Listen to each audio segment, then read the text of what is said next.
ಇವತ್ತು ನಾಟಿ style egg gravy ಹೇಗೆ ಮಾಡ್ಕೊಳ್ಳೋದು ಅಂತ ತೋರಿಸ್ಕೊಡ್ತಾ ಇದ್ದೀನಿ. ಇದು ಅನ್ನ ಚಪಾತಿಗೆ ಮುದ್ದೆಗೆ ಎಲ್ಲದಕ್ಕೂ ಚೆನ್ನಾಗಿದೆ.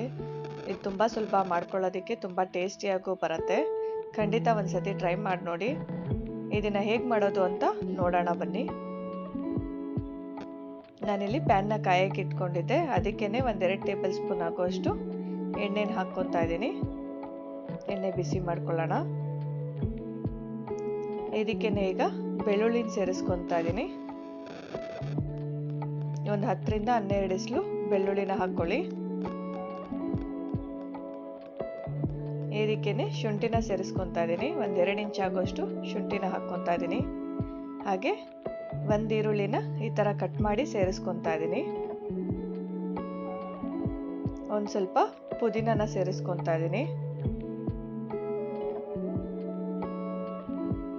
ಹಾಗೆ 1 ಮುಷ್ಟಿಯಷ್ಟು ಕೊತ್ತಂಬರಿನ ಹಾಕ್ಕೊತಾ ಇದ್ದೀನಿ. ಕೊತ್ತಂಬರಿನ ಜಾಸ್ತಿ ಹಾಕ್ಕೊಳ್ಳಿ, ಪುದೀನ ಸ್ವಲ್ಪ ಕಡಿಮೆ ಮಾಡ್ಕೊಳ್ಳಿ. ಹಾಗೆ ತೆಂಗಿನಕಾಯಿ ತುರಿನ ಸೇರಿಸ್ಕೊತಾ ಇದ್ದೀನಿ. ತೆಂಗಿನಕಾಯಿನ ಹಾಕ್ಕೊತಾ ಇದ್ದೀನಿ 1-2 ಟೇಬಲ್ ಸ್ಪೂನ್ ಆಗೋಷ್ಟು. ಹಾಗೆ 1-2 ಇಂಚ್ ಆಗೋಷ್ಟು ಚಕ್ಕೆನ ಸೇರಿಸ್ಕೊತಾ ಇದ್ದೀನಿ. ಹಾಗೆ ಒಂದು 4-5 ಲವಂಗನ ಹಾಕ್ಕೊತಾ ಇದ್ದೀನಿ. ಇದಕ್ಕೆ ಈಗ ಖಾರಕ್ಕೆ ಹಸಿಮೆಣಸಿನ್ಕಾಯಿನ ಹಾಕ್ಕೊತಾ ಇದ್ದೀನಿ. ಒಂದು 5 ಹಸಿಮೆಣಸಿನ್ಕಾಯಿನ ಹಾಕ್ಕೊಂಡಿದ್ದೀನಿ. ಹಾಗೆ ಒಂದು 1/4 ಟೇಬಲ್ ಸ್ಪೂನ್ ಆಗೋಷ್ಟು ಮೆಣಸನ್ನ ಸೇರಿಸ್ಕೊತಾ ಇದ್ದೀನಿ. ಈಗ ಇದನ್ನೆಲ್ಲ ಚೆನ್ನಾಗಿ ಹುರ್ಕೊಳ್ಳೋಣ. ಸ್ಲಿಮ್ಮಲ್ಲೇ ಇಟ್ಕೊಂಡು ಚೆನ್ನಾಗಿ ಹಸಿ ವಾಸನೆ ಹೋಗೋ ಗಂಟನೂ ಫ್ರೈ ಮಾಡ್ಕೋಬೇಕು.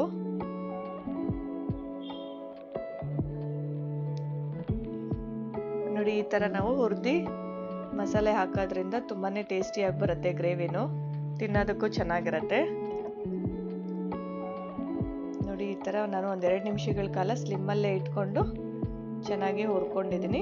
ಇದನ್ನು ತಣ್ಣಗಾಗಕ್ಕೆ ಬಿಟ್ಟು ರುಬ್ಕೊಬರೋಣ.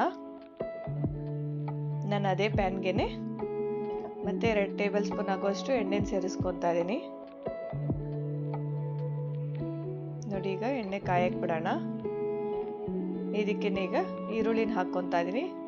1 ಈರುಳ್ಳಿನ ಈ ಥರ ಸಣ್ಣದಾಗಿ ಕಟ್ ಮಾಡಿ ಸೇರಿಸ್ಕೊತಾ ಇದ್ದೀನಿ. ನಾನಿಲ್ಲಿ ಟೊಮೊಟೊ ಏನು ಹಾಕ್ಕೊತಾ ಇಲ್ಲ. ಈಗ ಈರುಳ್ಳಿನೆಲ್ಲ ಚೆನ್ನಾಗಿ ಫ್ರೈ ಮಾಡ್ಕೊಳ್ಳೋಣ.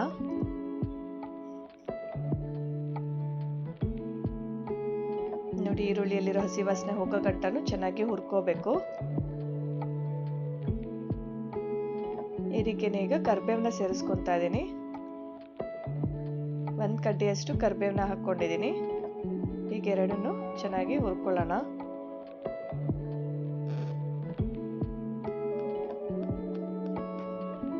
ಈಗ ಇದಕ್ಕೇನೆ ರುಬ್ಕೊಂಡಿರೋ ಮಸಾಲೆನ ಸೇರಿಸ್ಕೊತಾ ಇದ್ದೀನಿ. ನೋಡಿ, ಈ ಥರ ಗ್ರೀನ್ ಕಲರ್ ಬರಬೇಕು ಅಂದರೆ ಒಂದು ಸ್ವಲ್ಪ ಕೊತ್ತಂಬರಿನ ಜಾಸ್ತಿ ಹಾಕ್ಕೊಳ್ಳಿ, ಪುದೀನ ಸ್ವಲ್ಪ ಕಡಿಮೆ ಮಾಡ್ಕೊಳ್ಳಿ. ಆಗ ಕಲರು ಚೆನ್ನಾಗಿ ಬರುತ್ತೆ. ಈಗ ಅದೇ ಮಿಕ್ಸಿ ಜಾರ್ಗೆ ಒಂದು ಸ್ವಲ್ಪ ನೀರನ್ನ ಹಾಕ್ಕೊಂಡು ಉಳಿದಿರೋ ಮಸಾಲೆನೂ ಸೇರಿಸ್ಕೊತಾ ಇದ್ದೀನಿ. ಈಗ ನೋಡಿ, ಎಲ್ಲ ಒಂದ್ಸತಿ ಮಿಕ್ಸ್ ಮಾಡ್ಕೊಳ್ಳೋಣ. ನಿಮಗೆ ಈ ಟೈಮಲ್ಲಿ ನೀರನ್ನ ನೋಡಿಕೊಂಡು ಸೇರಿಸ್ಕೊಳ್ಳಿ, ಎಷ್ಟು ಬೇಕೋ ಅಷ್ಟು.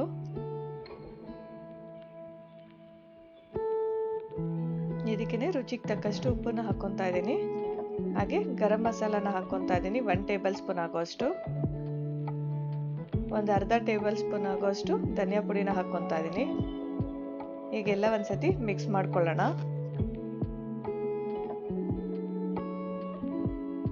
ನೋಡಿ, ಆ ಮಸಾಲೆಗೆ ಹೊಂದ್ಕೊಳ್ಳೋ ರೀತಿಯಲ್ಲಿ ಚೆನ್ನಾಗಿ ಮಿಕ್ಸ್ ಮಾಡ್ಕೋಬೇಕು. ಈಗ ಮುಚ್ಚಳ ಮುಚ್ಚಿ 1-2 ನಿಮಿಷಗಳ ಕಾಲ ಕುದಿಯಕ್ಕೆ ಬಿಡೋಣ. ನೋಡಿ, 2 ನಿಮಿಷಗಳ ಕಾಲ ಕುದಿಯಕ್ಕೆ ಬಿಟ್ಟಿದೆ.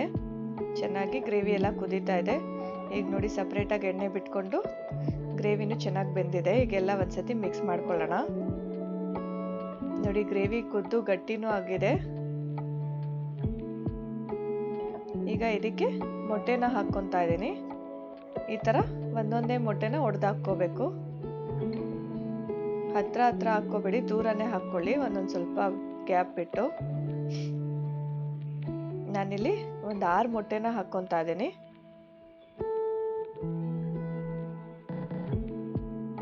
ಈಗ ನೋಡಿ, ನಾನು ಒಂದು 6 ಮೊಟ್ಟೆನ ಸೇರಿಸ್ಕೊಂಡಿದ್ದೀನಿ. ಇದು ಮುಚ್ಚಳ ಮುಚ್ಚಿ 1 ನಿಮಿಷಗಳ ಕಾಲ ಹಾಗೆ ಬಿಡಬೇಕು, ಕದಲಿಸಬಾರ್ದು.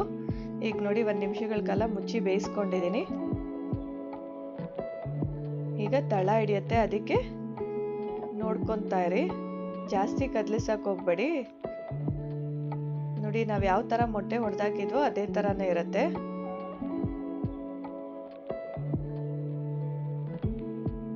ನೋಡಿ ಇಲ್ಲಿ ನಾನು ಜಾಸ್ತಿ ಕದಲಿಸ್ತಾ ಇಲ್ಲ, ನಾನು ತಳ ಹಿಡಿಯುತ್ತೆ ಅನ್ನೋದಕ್ಕೋಸ್ಕರ ನಾನು ಸ್ಲಿಮ್ಮಲ್ಲೇ ಇಟ್ಕೊಂಡು ಬೇಯಿಸ್ಕೊತಾ ಇದ್ದೀನಿ.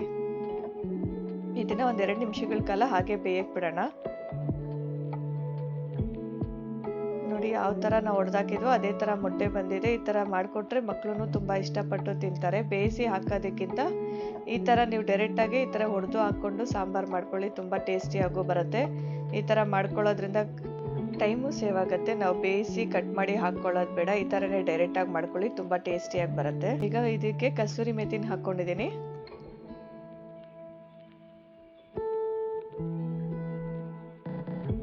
ನೋಡಿ ಹಾಗೆ ಇನ್ನೊಂದು ನಿಮಿಷಗಳ ಕಾಲ ಮುಚ್ಚಿ ಬೇಯಿಸ್ಕೊಳ್ಳೋಣ.